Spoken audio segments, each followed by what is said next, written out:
Ze diputatu nagusiarekin ere hitz egin dugu, ez?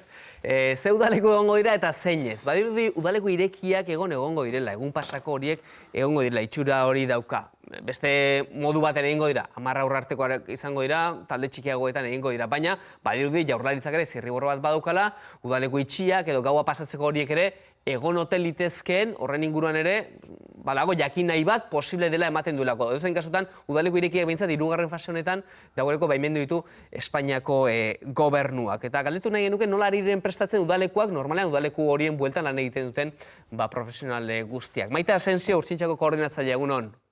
Kaixo, egunon. Zuek momentu honetan askotan hitz egin dugu honi buruz, pare bat aldiz bai, zurekin lehenago ere, zertan ari zineten, da geldirik zeundeten momentu hartan behintzat, orain badirudi ate bat leiho bat zabaldu dela, orain Urtsintxan zertan ari zareten, nola helduko diozu aukera honi?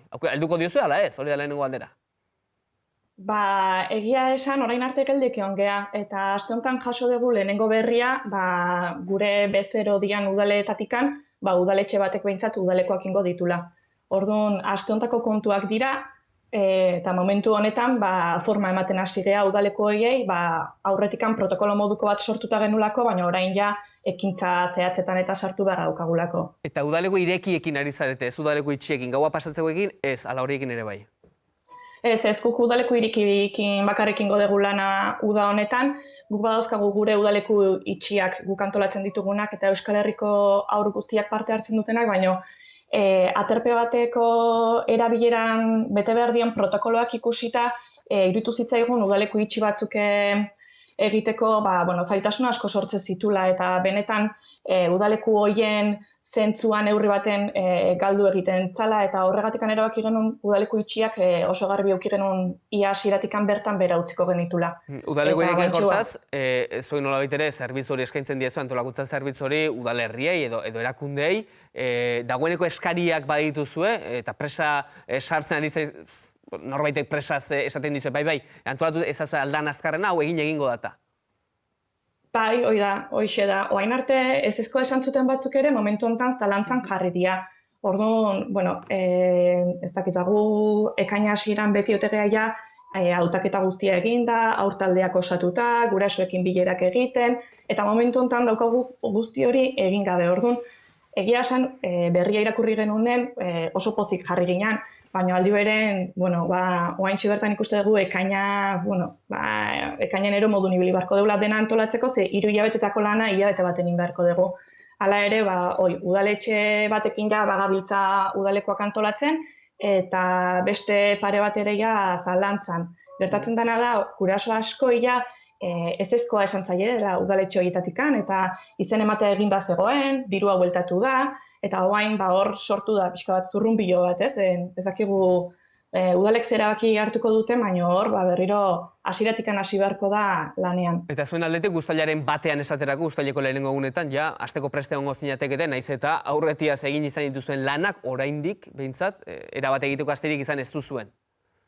Hoi da asmoa, ekainan 29an hasiko ginake, eta asmoa da, astelenez, eta asmoa da 4 astez, edo udaletxe batzuk aukeratuko dute 5 astez, udalekoak eskaintzea. Hala ere, monitoreak edo begirale berriak eta formatzeko hastia hundirik ez da egongo, orduan honi ze irtenbide emango diozu ez, taldeak zenbait eta txikiagoak izan, behintzat plaza kopurua errespetatzen baldin bada, jende gehiago beharko da lanerako ere, ez? Orduan, kinka honen aurrean, zer erabaki hartzera zoazte zuek?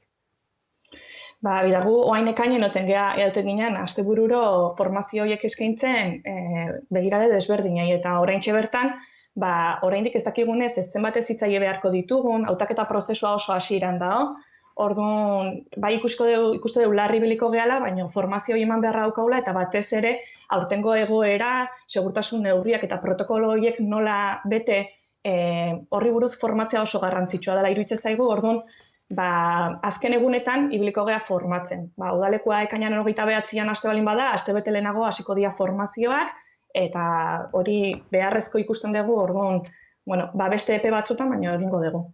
Zergatik dira hain beharrezkoak udalekuak gure gaztentzat eta aurrentzat? Gipuzkoako diputatu nagusiak esaten zigun askok euskararekin zuten harreman bakarrenetakoa, edo indartsuena eskolan gertatzen zela, eskolak itxita egon direla azkeneko 3 hilabete hauetan, eta gutxienez udalekuak izango balituzte berriz ere euskararekin harremanetan jarriko liratekela. Hori adibide txiki bat, ez? Baina gainontzean zergatik dira hain garrantzitsuak gure gaztentzat udalekuak?